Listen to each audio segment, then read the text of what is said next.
Olá, boa noite, como vai? Vai bem? Está no ar pela TV Pantanal, canal 22, emissora do Grupo Gazeta de Comunicação, programa Opinião. A gente começa segunda-feira, 25. Estamos ainda no mês de março, não é? A gente está vendo aí as águas de março fechando verão já se foi. Agora, abrindo o outono, chove nesse instante em Cuiabá, em Várzea Grande, e a gente fica até preocupado, porque, afinal de contas, não é, as pessoas que moram nas regiões, assim, mais, por exemplo, os ribeirinhos, esses têm maiores dificuldades, né? Porque esse filme eu já vi, eu torço muito para que elas não compadeçam por conta das chuvas, não é? Que teimaram em cair, agora estão caindo, tomara que não haja nenhum tipo de assunto nesse sentido, que amanhã tenhamos nós, jornalistas, que reverberar, não é? Que noticiar, porque isso é corriqueiro aqui na cidade de Cuiabá. Então, como você viu nessa tomada aberta aí, Maria Helena Póvoas, a cuiabana Maria Helena Póvoas está com a gente aqui, mais uma vez, não é? Desembargadora do Tribunal de Justiça de Mato Grosso. Para nossa alegria e honra, vamos conversar muito. E eu fiz questão de convidá-la porque ela esteve aqui há 2 anos exatos. Ela esteve aqui nesse mês de março, em 2022, não é? E ela esteve no dia, exatamente no Dia das Mulheres de 2022. E aí, nós estamos convidando aí, está se convalescendo aí da Covid. Pasme. Já teve Covid na primeira ocasião, não? Não? Não, eu tive, mas não teve grandes consequências. Agora sim. Agora teve consequência? Muitas. Eita. O olfato, coloquei um perfume todo importado aqui para ver se ela sentiu o cheiro. Ela disse que não está tendo olfato, não adiantou nada. Eu trouxe ali um bolinho para ela também, disse que não está sentindo gosto de nada, não vai adiantar também nada. Mas enfim, vamos conversar sobre o Tribunal de Justiça, vamos conversar sobre a mulher empoderada, vamos conversar os direitos. Afinal de contas, como estão as mulheres hoje em termos de ascensão na classe social? A doutora Maria Helena tem posições muito firmes a respeito, não é, do empoderamento feminino, sobre cotas também, ela tem opinião muito bem clara a respeito, cota para isso, cota para aquilo. Enfim, a gente tem uma satisfação muito grande de estar aqui com a desembargadora Maria Helena Póvoas. Se você tem alguma pergunta, alguma sugestão, interaja conosco. Vai aparecer aí, ó, no rodapé 99932-2529. Eu espero que apareça. Apareceu. É para você interagir o WhatsApp aqui do programa Opinião, viu? Professor Lorenberg, como vai? Vai bem? Muito bem. Boa noite, Paulo Coelho, e um grande abraço, mas um grande abraço mesmo a todos os nossos telespectadores, a razão maior do nosso programa. E é uma grande verdade, viu? A você que está aí já na expectativa do programa Opinião, eis aqui o programa Opinião. Aliás, você que acompanha também pela internet, além do canal 22, ali no Facebook, na página no Facebook, você digita lá TV Pantanal HD 22 e aí a gente está ao vivo também para todo mundo. Obrigado a você que acompanha a gente pela internet, viu? Ou pelo www.gazetadigital.com.br. Desembargadora, muito bom tê-la aqui de novo, obrigado, viu? Ainda em tempo, por ser mês de março, parabéns pelo mês da mulher. Eu falo sempre, embora eu ache que todo dia é dia. Eu que agradeço o convite, deixo aqui o meu abraço a você, Paulo, ao Lorenberg, e sempre que possível estarei presente. Negócio da Covid, estou preocupado. Já falou que da outra vez, a primeira vez, né? Não foi assim. Agora tá mais... Eu acho que essa é um vírus realmente bastante preocupante, né? Porque deixa sequelas durante muito tempo, né? E eu estou aqui aprendendo a conviver com algumas delas. Meu santo Cristo. Mas assim, o perigo já passou, né? Assim, também já teve internadinha lá. Mas a gente nunca sabe o dia de amanhã, né? Espero que não venha contrair novamente esse vírus. Deus é maior, tá? Eu vou começar a lhe questionar, mas na verdade é bem pedir uma opinião, uma avaliação sua. Não é bem uma pergunta, mas assim, só uma, como diria o filósofo Lorenberg Alves, né? Mais uma provocação, né, Lorenberg? Sobre a mulher hoje, não é? Esse empoderamento. A Maria Helena Povas, ela foi advogada, começou ali em 80 e alguma coisa, no começo dos anos 80, inclusive presidiu adiante a nossa ordem, lá pelos anos 90, 95, por aí, salvo engano. Ela foi, inclusive, não é, depois que se tornou desembargadora pelo Quinto Constitucional, ela foi companheira, eu fiquei sabendo que a senhora foi companheira de Shelma Lombardi, que aliás, que foi sua professora, é isso mesmo? Foi minha professora na faculdade de Direito Civil, durante todo o período em que eu cursei a faculdade, e depois nos reencontramos. Olha como é que o mundo é. Como colegas. No tribunal. No tribunal. Como é que está hoje a mulher nesse sentido de poder, né? Poder que eu falo no sentido de estar galgando cargos importantes. Temos hoje uma presidente do Tribunal de Justiça, a senhora esteve lá, passou o bastão para a doutora Clarice, outros cargos importantes, temos a Defensoria hoje com a mulher, temos também a OAB com a mulher, enfim, outros cargos importantes aí. A Polícia Federal também, parece que a superintendente em Mato Grosso é uma mulher, a Polícia Civil é uma mulher aqui, não é? Enfim, como é que você observa isso hoje no contexto atual? Bem, Paulo, eu acho que a mulher tem conseguido avançar em alguns espaços. Eu acho interessante isso. Não desconhecer essa realidade é realmente viver em mundo diferente do que nós estamos convivendo. É certo que ainda precisamos avançar muito mais, né? Mas ainda já percorremos um longo caminho. É bom que se diga, né, Paulo, que também nosso Estado já teve uma sociedade matriarcal lá atrás, não é, professor Lorenberg? Sim. Depois o professor pode dizer melhor aí do que eu, né? E é bom que se diga isso. Mas faz tempo isso, né? Faz tempo. Tempo de... Como é que é o nome dela? Mãe Bonifácia. Mãe Bonifácia, por exemplo. Tem uma turma toda aí. Não, é verdade, mas é preciso que se diga também que, vencida essa etapa, esse registro histórico, as mulheres realmente passaram por muitas dificuldades, é verdade. Muitas dificuldades, mas têm vencido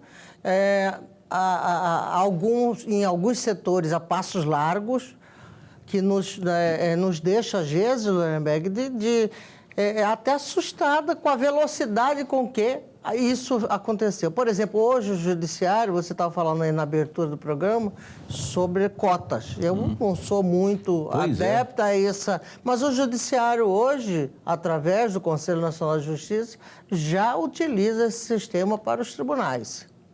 Né? Eu coloco em xeque sempre essa questão das cotas. Vocês dois sabem disso melhor do que eu, né?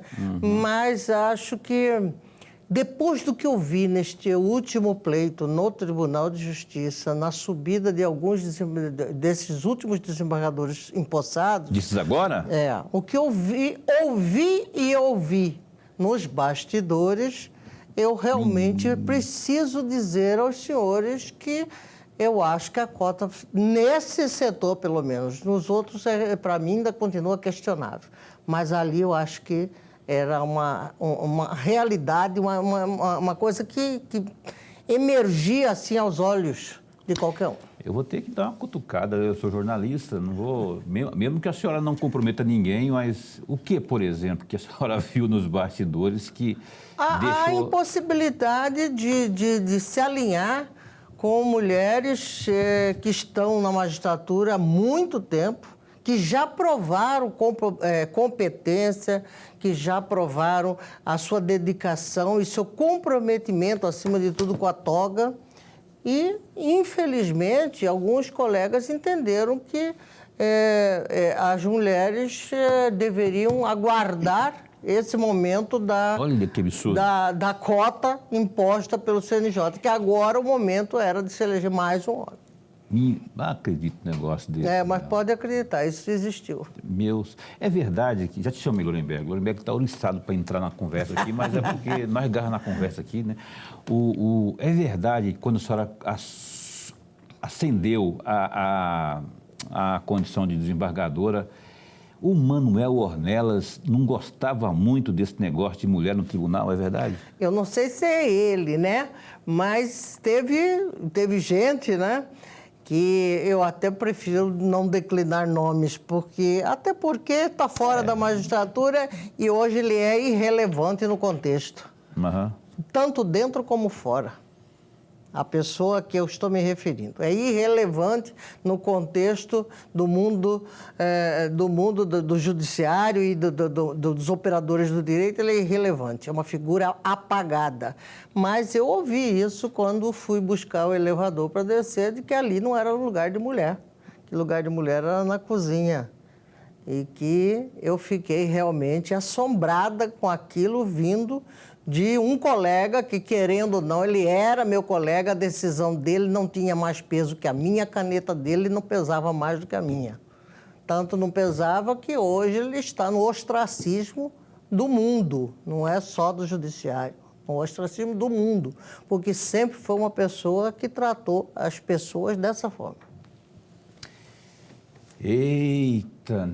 Você vê como são as coisas, né? Quando eu soube essa questão do Manuel Ornelas, desembargador... Bom, eu não estou me referindo. O nome, é você que está dizendo que é ele, eu não disse que é ele. Eu estou citando porque a gente pesquisa, a gente fuça, a gente vai atrás, a gente... Mas, poxa, nos tempos que estamos vivendo, né? Ainda mais onde se deveria ter o exemplo da mente aberta, né? Absorver... reconhecer os exemplos que nós já tivemos aí, que nós temos, age de um tipo de comentário como esse, por exemplo. É absolutamente desnecessário. E deplorável também. É deplorável, mostra um desconhecimento de tudo na vida, de tudo, da existência do ser humano. Uma pequenez Agora, também. o nome e a pessoa e o cidadão fica por sua conta, não fui eu que disse, foi o jornalista Paulo. Não, foi eu que falei mesmo. Porque eu me reservo no direito de nem citar quem é. Então, porque é de tão insignificância para mim hoje que, para mim, a vida toda foi. Agora sou mais ainda. Põe na minha conta aí, então. Foi na base da especulação, mas eu estou partindo das informações que eu apurei em bastidores. Professor Lorenberg. Desembargador, antes de mais nada, registrar a nossa alegria. É um prazer estar com você. Mas a alegria mesmo de tê-la aqui no nosso bate-papo. O telespectador e eu, sobretudo, ganho muito com a presença da senhora aqui. Muito obrigado. Desembargadora, eu vou aproveitar a carona da questão das cotas e vou trazer um trecho de uma fala da senhora num site que eu encontrei no dia 9 de dezembro de 2017. As cotas, entre aspas, as cotas femininas são o golpe da elite. Fecham aspas. Póvoas defende que o formato atual para a formação de chapas, que obriga a coligação a terem no mínimo 30% de mulheres entre os candidatos, não colabora para uma maior participação feminina na política. Maria Helena diz acreditar que não se acaba com a desigualdade por meio de decretos e leis. Fecham aspas. Eu vou fazer uma pergunta só sobre isso. Hoje, mais de 6 anos, quando a senhora afirmou isso, a senhora repetiria as mesmas palavras que falou lá em 2017, ou não, e por quê? Repetiria as mesmas palavras. E vou lhe dizer por quê. Primeiro, você viu alguma mudança no cenário nacional? Vamos exemplificar com o cenário nacional. Vamos pegar o cenário nacional como o nosso paradigma. Qual foi a mudança que aconteceu em termos de representatividade feminina no Congresso Nacional, vamos pegar o Congresso Nacional como paradigma também, depois da lei de cotas. Houve esse aumento? Não. Então, agora eu vou te dar um outro exemplo que você vai concordar comigo, como belo historiador que é. Sempre as elites deram esse tipo de golpe.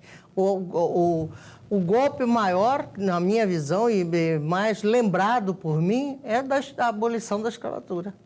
Primeiro, a lei do sexagenário. Quer dizer, o sujeito passou a vida inteira na chibata, de sol a sol, comendo mal, apanhando, e depois, aos 60 anos, ele está livre. Está livre para quê? Para morrer à míngua.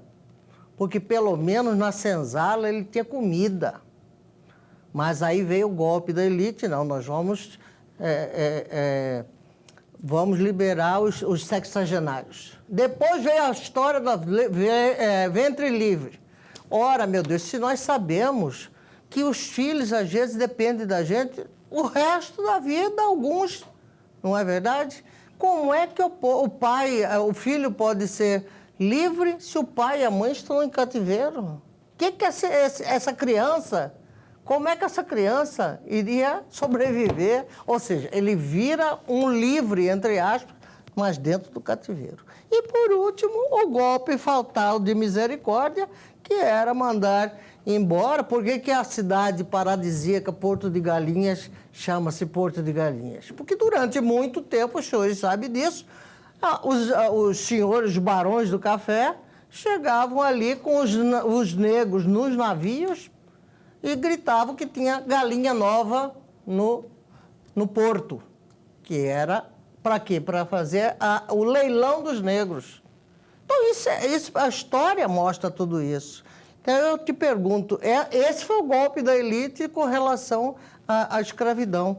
Esse é o mesmo golpe que foi aplicado agora. Ou seja, ao invés de eu brigar por melhoria de escola pública, de qualidade para todos, porque eu estudei em escola pública, né?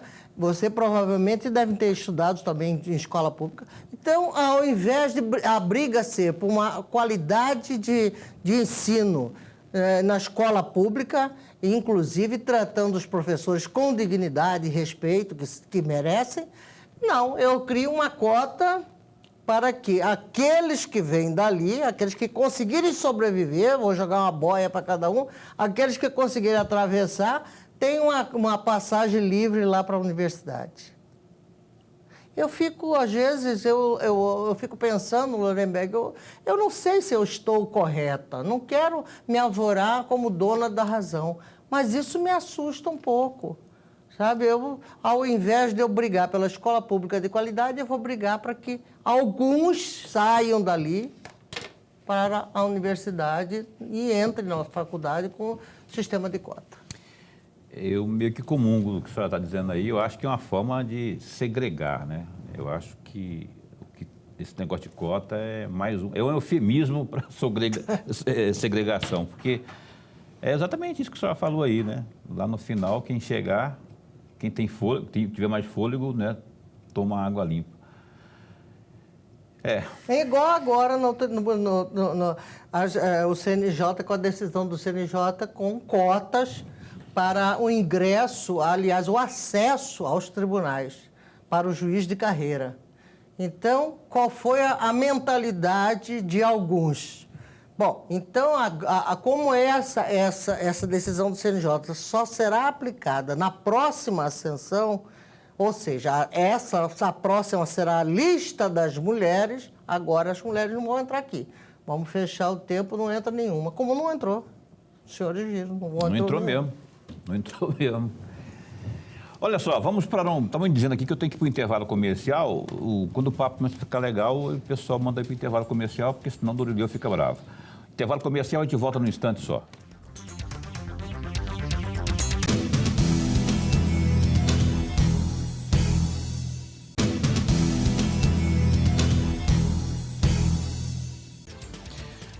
Pois bem, cá estamos de volta. Você está assistindo ao programa Opinião na sua TV Pantanal nesta segunda-feira. Vamos ao Gazeta Digital. Ó, dá um clique aí, rapaz. Olha só, tem tudo que você precisar de informação que está acontecendo no país, né? Aqui também no nosso na nossa redondeza, Cuiabá, no estado de Mato Grosso, Brasil, mundo, www.gazetadigital.com.br.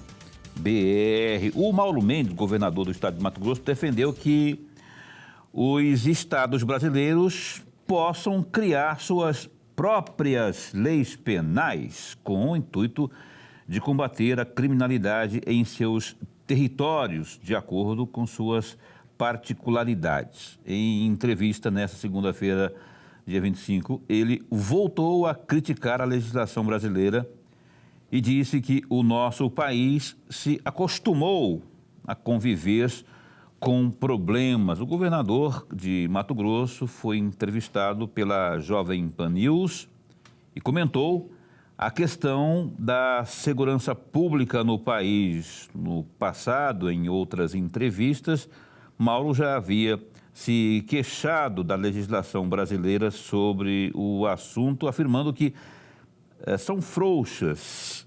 Ele defendeu que os estados possam criar suas próprias leis penais para resolver este problema. Ele disse o seguinte, abre aspas, que os estados possam, como nos Estados Unidos, ter autonomia para legislar na questão da segurança pública, porque as leis federais não estão sendo capazes de conter o aumento astronômico aí da violência e também do crescimento das facções criminosas. Então, nós precisaríamos, então, dar aos estados capacidade e também autonomia para também legislar nesta área de forma complementar. E vamos experimentar outros modelos, porque com os instrumentos atuais, o único resultado disso é o aumento dos indicadores de segurança pública. É necessário, então, fazermos isso. Fecha aspas, disse o glorioso Mauro Mendes.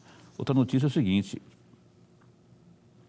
a 31ª edição do projeto Peixe Santo foi cancelada após a empresa Pescado Assunção Limitada comunicar a desistência no evento por alegar incapacidade de atender à demanda da população cuiabana. O projeto seria realizado nos dias 27, 28 e 29 de março, como acontece há quase 30 anos. Tradicionalmente, ofertado pela Secretaria Municipal de Agricultura, Trabalho e Desenvolvimento Econômico, a SMATED, a campanha reúne todos os anos milhares de participantes com resultado significativo. De acordo com o comunicado da Prefeitura de Cuiabá, a empresa informou sua desistência do evento, alegando incapacidade de atender à demanda e, diante do prazo curto para a contratação de outra empresa, o projeto não será realizado em 2024. Uma grande pena não termos o Peixe Santo, aí uma forma de as pessoas sentirem menos o peso, né, no bolso. Gazeta Digital, dá um clique aí e você vai se inteirar desses assuntos aqui e outros tantos, cultura, esporte, lazer, economia, polícia, política. Gazeta Digital. Doutora, o que a senhora pensa a respeito dessa primeira notícia aqui, que é a afirmação do governador sugerindo, na verdade, que se aplique no país aqui onde vivemos, o mesmo que se faz nos Estados Unidos, onde cada estado legisla na questão da segurança? Pois é, eu ia até citar esse exemplo dos Estados Unidos. E, embora eu não seja adepta, porque brasileiro tem essa mania, né? Tudo que tem que dar exemplo, tem que dar o exemplo de lá, que eles não guardam nenhuma semelhança e nada com a gente, né? Mas eu acho que cada estado tem uma peculiaridade. Mas eu tenho minhas dúvidas de que essa legislação fracionada, cada estado cuidando da sua legislação eu tenho minhas dúvidas se isso poderá ter algum sucesso, Paulo, porque nós já vimos que hoje em dia a realidade de Mato Grosso, embora não seja a mesma realidade do Acre e a mesma de São Paulo, nós também não podemos dizer que o crime, o parlamentar aqui, o legislador aqui, vai legislar para determinado assunto de forma absolutamente divergente do legislador do Acre.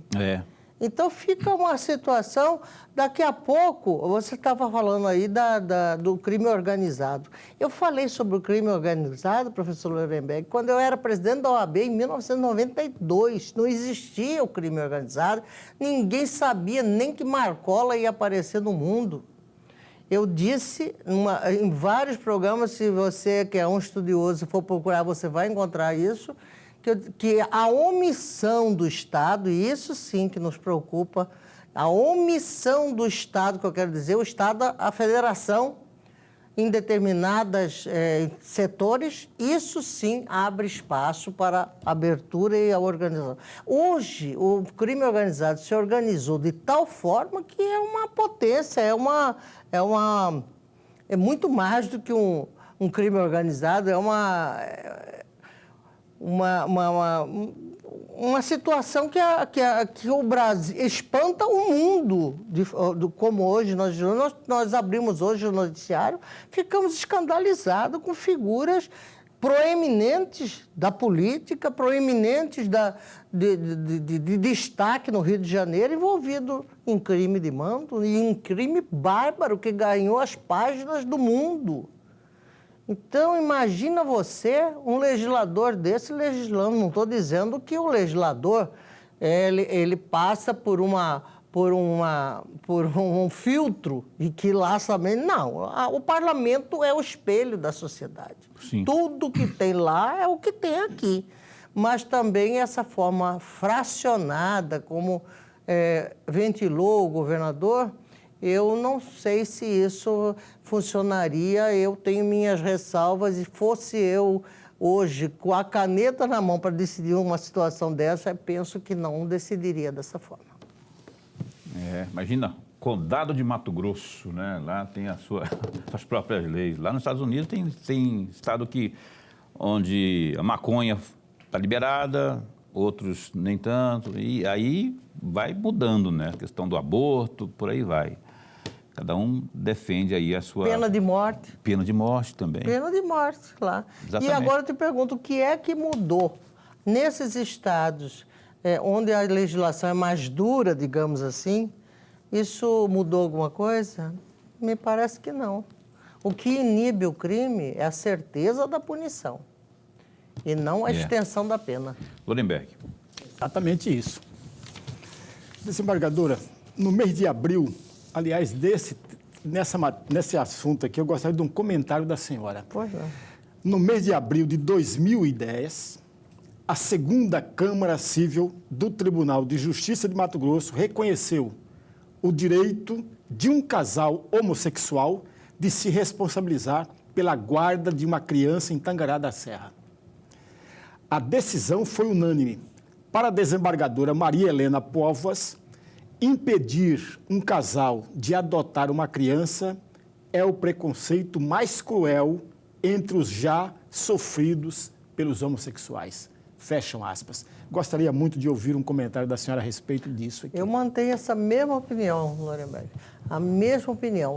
Outro dia eu ouvia uma entrevista do falecido Clodovil, né? que era sabidamente homossexual, mas ele dizia o seguinte: olha, ao contrário do que querem vender para a sociedade, que a gente não tem muito preconceito e sofre sim com esses preconceitos. Dizia ele nessa entrevista, que eu ainda vou buscá-la novamente. E eu penso exatamente isso. Agora, você privar um casal gay que pode tratar e criar uma criança, você privá-los de ter de constituir uma família, de adotar uma criança, eu acho que isso também é cruel. É preciso você saber Eu fiz essa pergunta várias vezes para vários psicólogos. Hoje, dentro da psicologia, você tem alguma coisa a me dizer que desabone essa adoção? Eles não souberam dizer, diz que não. Não há estudo científico nenhum que comprove algum malefício de um casal homossexual que adote uma criança e que esse malefício possa passar para esta criança alguma coisa... Como se fosse algo contagioso. Exatamente, pelo contrário. Eu já vi crianças sendo criadas de formas belíssimas e já vi também pais héteros fazer barbaridade, Nossa. inclusive homens estuprarem suas próprias filhas. Então, quer dizer, o ser humano, essa questão do monstro que habita dentro de cada ser humano, ele não conhece a sexualidade. Eu já vi contágio, já vi casal homossexual contagiar filhos adotados aí, mas contagiar com amor, contagiar com carinho, com dedicação, com atenção, coisas que muitas vezes, como a própria desembargadora acabou de dizer, a gente não vê em casais tradicionais, biológicos, não é? Que não dão atenção, que abandonam, que maltratam, né? Aí vem o casal, abusam, que é pior, né? Nossa, a gente está noticiando direto isso. Aí quando vem um casal homoafetivo, resolve, tem um sonho de adotar uma criança, e lá só dedica amor, carinho, não é? Atenção. Aí vem essa casta preconceituosa aí, dando conta de que é algo... Eu fico pensando, o ser humano, a estupidez do ser humano, ela não tem limite às vezes, né? Tem hora que não dá para entender. Lorenberg. Desembargador, eu vou aproveitar exatamente um trecho da resposta que a senhora acabou de nos dar para trazer uma outra citação da senhora que eu encontrei no site do próprio Tribunal de Justiça, no dia 28/2/2019, onde a senhora dizia o seguinte, entre aspas, no judiciário, temos que lidar com todas as mazelas humanas, a sociedade leva toda a sua roupa suja para ser lavada pelo juiz e quer que ele, o juiz, a entregue limpa. Fecham aspas. Um comentário a respeito desse trecho, desembargador, porque ela é extraordinária essa afirmação. E é verdade, né?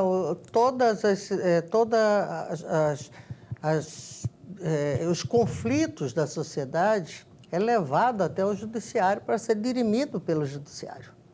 Cabe ao magistrado lavar essa roupa suja e devolvê-la a quem de direito da forma melhor possível. Claro que nós temos, Lorenberg, nossas próprias mazelas humanas, nossas próprias, nossos próprios defeitos de humanos. Isso é comum em todos nós. Aquele que disser que não tem, provavelmente está lá em cima tocando harpa, porque aqui creio que não. Então, essa frase, a meu entender, é muito feliz, porque ela mostra a realidade. E é verdade, é levado ao judiciário a briga de vizinho, é levado ao judiciário para dirimir o abuso, é levado ao judiciário, hoje eu ia até sugerir aos senhores, para nós tratarmos desse assunto, o crescente índice de feminicídio. Tem um relatório, inclusive. Nossa, Mato Grosso está saindo aí, largando na frente, né? Enfim, é levado tudo isso às barras dos tribunais, aos magistrados. O magistrado, por exemplo, do interior, ele é realmente reverenciado pela sociedade. E é preciso que ele também corresponda a isso. É preciso que ele aprenda a domar e a domesticar os seus monstros internos para que ele possa corresponder à expectativa da sociedade, que é receber essa roupa limpa de volta. Doutora, vou abrir nesse bloco ainda, eu tenho um minuto e meio para falar, mas no próximo bloco a gente vai continuar falando sobre esse assunto. Já que a senhora tocou nessa questão do feminicídio, eu fiquei impressionadíssimo de forma negativa, não que eu tenha me surpreendido, porque há alguns anos Mato Grosso já vem aí figurando ali entre os principais estados onde o feminicídio está, não é, em alta, infelizmente. Essa questão que eu vi aqui, eu fiquei impressionado com o relatório da primeira pesquisa lá do Comitê para Análise do Feminicídio aqui no estado de Mato Grosso. Só chegou a ter acesso, imagino, a esse relatório. O que a senhora aponta ali, observa ali no primeiro momento, vou fazer um tira-gostozinho nesse bloco ainda, que te chamou a atenção assim, que você fala, não, peraí, nós temos que parar tudo e fazer alguma coisa. Exatamente. Eu acho, Paulo, que nós precisamos repensar essa sistemática que o Lorenberg estava dizendo da aplicação da pena, da extensão da pena e do exato cumprimento da pena. Veja o seguinte, quando o legislador começou a encrencar, vamos usar esse termo, com as saidinhas do presídio, teve gente que acha que não, que isso é um direito do preso, inclusive fugir do presídio, é um direito dele. Agora, eu posso dizer para você que isso é... porque se isso não vai estimular... Lá ele é obrigado a ter bom comportamento. Ele não tem que ser estimulado a ter bom comportamento. Uhum. Isso é uma obrigação, não é uma faculdade do preso. Então, quando você diz sobre essa questão do feminicídio, eu estou cada dia mais estarrecida com o que está acontecendo aqui. E eu não posso admitir que o sujeito que mate a mulher, ou que abuse de uma criança, ou que cometa um crime de feminicídio, possa passar 2 anos e depois ir conviver como se nada tivesse acontecido com a sociedade. A pena tem que ser mais rígida, né? A legislação tem que ser mais rígida. Tem que ser mais rígida e ele tem que ser tratado, e tem que ser tratado mesmo. Não é só tratado, eu quero dizer, como gado, como já dizia Geraldo Vandera, né? Com gado a gente tange, ferra, engorde, mata, mas com gente é diferente. Então, ele não tem que ser tratado como gado ferrando, ele tem que ser tratado como gente, porque ele vai voltar ao convívio social. Gado a gente marca, tange, fere, engorda e mata. Mas com gente, Chomano, é diferente, né? Dizia lá o André em 68. O Opinião dá um tempinho só para um breve intervalo comercial e volta já já.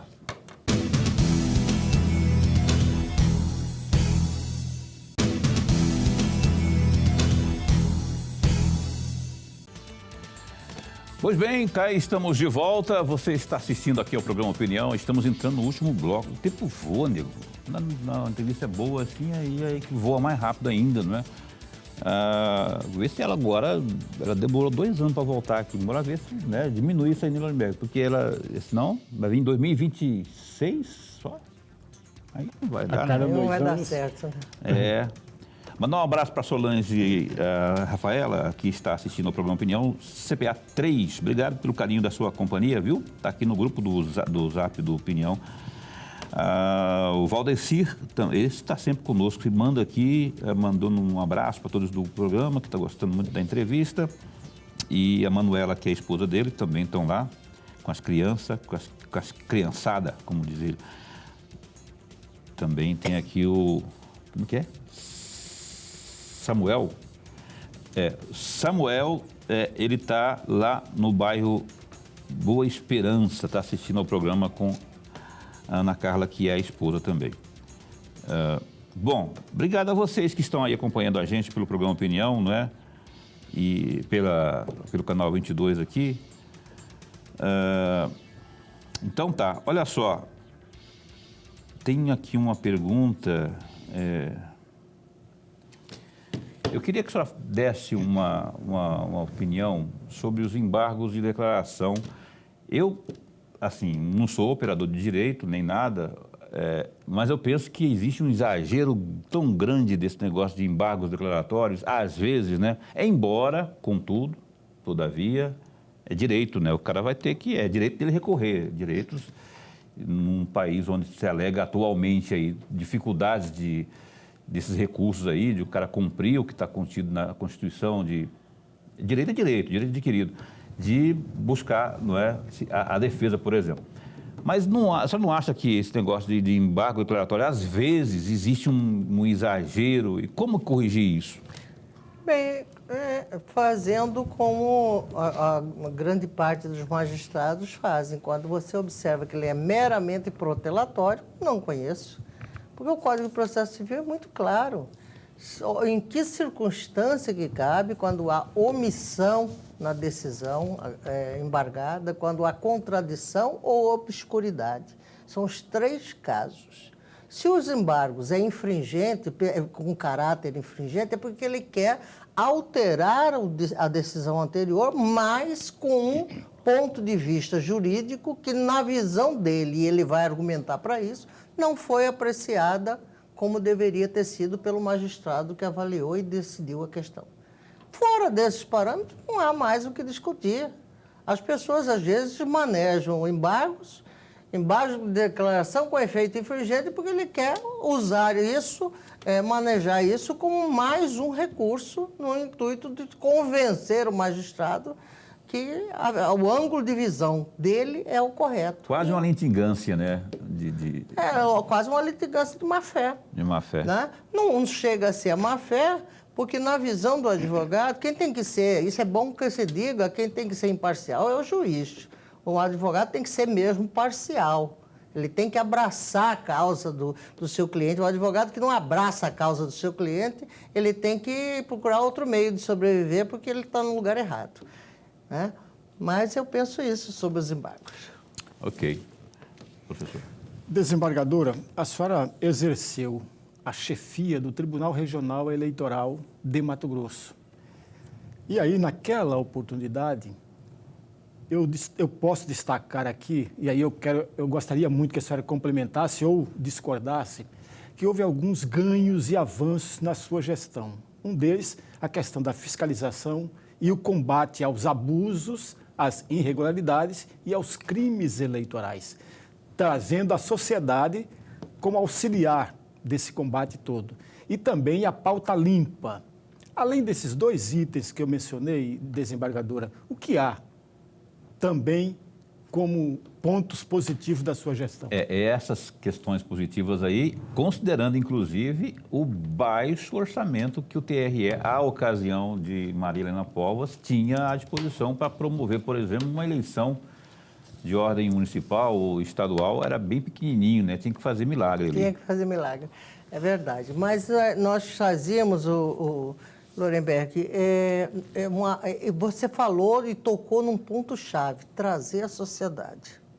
Sem isso, sem esse ponto, sem sensibilizar a sociedade, a denunciar que lá no bairro dela está tendo uma entrega de cestas básicas com o intuito de fazer troca de votos, que lá em outro bairro está tendo, na zona rural tal, está tendo um show de um cantor qualquer, até mesmo da terra, com o intuito de arregimentar pessoas e ali fazer a troca de votos. Então, se você não sensibiliza a sociedade, o TRE não faz nada. Ele bota à disposição os instrumentos da sociedade.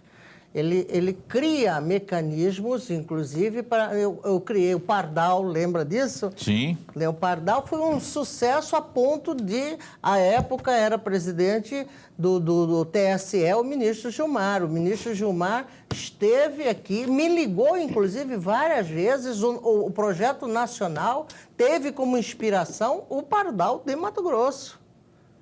E nós tivemos que retirar do Pardal de Mato Grosso muitas formas do eleitor denunciar para podermos nos adaptar ao Pardal nacional. Mas então a sociedade, se ela não fizer isso, se o TRE não fizer esse chamamento e se o TRE não falar realmente grosso com os candidatos, olha, isso é crime. Não ousem duvidar da punição, porque ela vai acontecer. Se não falar grosso com os candidatos, vai acontecer. Então, eu me senti assim, foi uma passagem maravilhosa, um lugar que eu gostei muito, porque os servidores da casa são muito comprometidos. São todos e gostavam muito, dela, né? E gostavam da doutora. O povo caía no show. O dia que ela saiu de lá, você viu o pampeiro que foi. E foi mesmo, eu sentia isso, o tanto que eles gostavam, né? E eu também gostava muito ali, são todos concursados e todos comprometidos com aquilo ali, eles têm como a casa deles mesmo. Esse negócio da doutora Maria Helena, não existe exagero. Ela, de vez em quando, dá uns negócios nela que ela peita. Sabe quem que ela peitou, Lorenberg, uma vez? Ela peitou Dante de Oliveira. Sabe essa Defensoria Pública que nós temos aqui? Defensoria Pública? Foi antes de São Paulo, essa daqui. Você sabe quem que foi quem provocou a criação da Defensoria Pública? Foi essa moça que está aqui, ó. Ela era presidente da OAB, teve um negócio lá que o Dante chegou lá, nessa eleição, sabe? Dante chegou lá para participar de um debate da OAB lá, na época que a OAB fazia debate bom, né? E ela botou a faca no pescoço do Dante, falou, ó, esse negócio de advogado dativo aí, nego, você tem que criar a Defensoria Pública e tal. Ou você cria ou vai dar um caos nesse Mato Grossão que velho de guerra. Não foi muito tempo, ele foi... E a daqui, é bom que se diga isso, saiu antes da Defensoria Pública de São Paulo, Lorenberg. Foi um debate exatamente... Você está bom de memória, hein?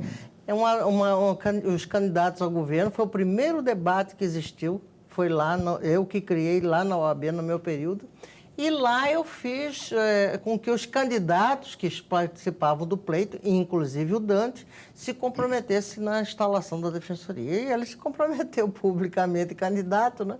Depois eu fui cobrar a fatura, depois da eleição dele. Né? E quando eu cheguei lá, haviam alguns parlamentares que diziam para mim, olha, não vai ser possível porque estão votando hoje a LDO do ano que vem e não tem lei, previsão orçamentária para a instalação da Defensoria. Eu corri, saí de casa correndo para a Assembleia Legislativa, fui de gabinete em gabinete e disse, olha, se não tiver a Defensoria Pública, só quem pode punir administrativamente o advogado é a OAB. E por esse motivo não vai. O advogado não vai mais trabalhar de graça para o Estado. Então, eu vou orientar os advogados do Estado inteiro a, quando for nomeado, declinar da nomeação do juiz e nós vamos parar o Estado. E virar um caos isso, né? Aí o Dante... Que não e começamos a parar, Lorenberg, o Estado mesmo. Nós demos início ao processo, demos início. Aí que ele se mexeu e instalou a Defensoria Pública, que foi uma das primeiras, inclusive, antes da de São Paulo. E detalhe, o glorioso... marido dela, ex-marido dela, era secretário do Dante, não era? Era. Acho que eu esqueci dessa história. Era. O ex-marido dela era secretário da Casa Civil, coisa assim, né? Justiça. Aí. Peitou o Dante, peitou o marido, criou briga lá em casa, depois ninguém olhava para a cara do outro mais, porque você foi lá E o fato é que funcionou. Hoje, infelizmente, ainda temos, infelizmente que eu falo por um lado, né? O advogado dativo hoje ainda é muito usado hoje, porque a Defensoria Pública, infelizmente, não tem o efetivo, né? O necessário. Aí o juiz lança a mão aí do advogado dativo. Mas poderíamos ter aí mais concursos, né? Que pudesse preencher toda a demanda, pelo menos. Professor. Desembargadora, no bloco anterior, a senhora repetiu muitas vezes a questão da violência e do feminicídio, do abuso em casa, da violência doméstica de uma forma geral. Eu me lembro que no dia 8 de março, agora, houve uma posse lá na academia e o meu amigo Eduardo Marrom que recebeu a que estava empossando. E ele disse, logo no começo do seu discurso, nós estamos num Estado conservador e altamente violento, homofóbico, violência contra a mulher, estupros. E aí eu pergunto, eu uso essa frase dele para perguntar para a senhora, o que fazer diante de um cenário tão caótico, tão complicado quanto esse? Bem, Lorenberg, eu acho que a primeira coisa, todos os males da sociedade, todas as nossas mazelas, elas tem que começar a ser tratado na escola, na educação. Mas não transferir ao educador todo esse fardo, porque esse fardo não é o dele, não é só dele. A família tem que entender que ela precisa dialogar com o seu filho. Então, é preciso que a família também esteja junto. Agora, o Estado não pode... Quando eu digo Estado, gente, eu não estou querendo me referir à Unidade Federativa de Mato Grosso, eu estou querendo me referir ao país. Nós não podemos ficar assistindo isso de braços cruzados. Isso é um absurdo que acontece hoje. Cada dia que você abre os jornais, não tem um dia sequer que não há uma denúncia de um assassinato de uma mulher.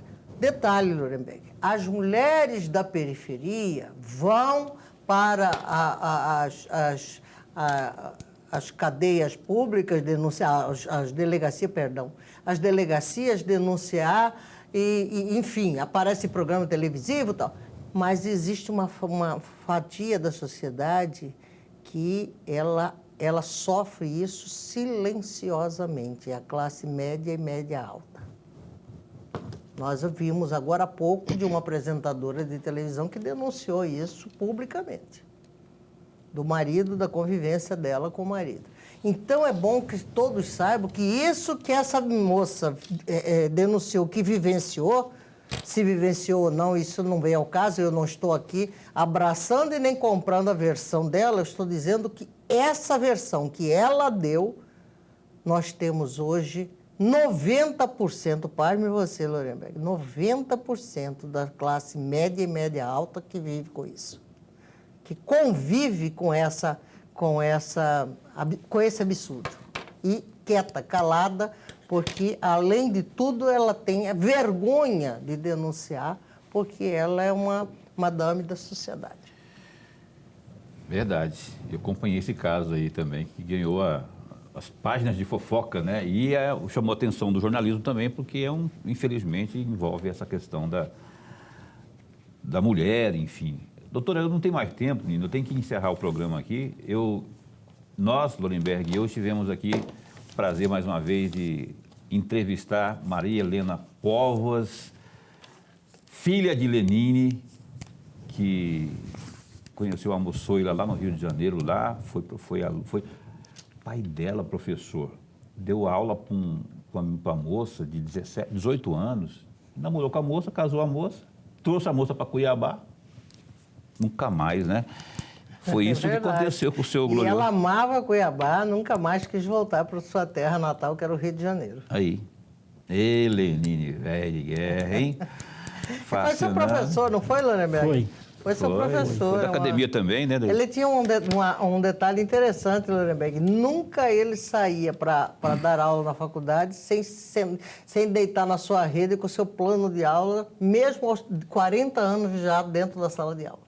Antes ele tinha que estudar a aula que ele iria dar. Aí eu perguntei para ele, mas você tem 40 anos, o assunto é o mesmo, a matéria é a mesma, o direito penal não mudou. E aí ele me disse, respeito ao aluno. Que bom, hein? Ah, se todo professor fosse assim. Obrigado. Eu queria tanto continuar esse papo aqui, mas não temos, tem horário de rede para cumprir aqui. Esse espaço, doutora, está bem a postos para bem informar sempre. Sempre que tiver disponibilidade na sua agenda lá, será uma honra tê-la aqui sempre. Muito obrigado, foi um prazer estar com vocês. É isso. Aí a filha de Lenine, neta de Nilo. Isaac era o quê? Isaac Póvoas era o quê? Meu tio-avô. Tio-avô, a turma dos povos aí. Tudo... E a gente... Até amanhã? Até amanhã. O Walter de Mello é delegado da DEFAS, Delegacia Fazendária. Tem muito assunto importante com ele. E é com ele que a gente vai conversar amanhã às 7h30 da noite, ao vivo no programa Opinião. Se cuida. Até lá, fica bem, fica com Deus também.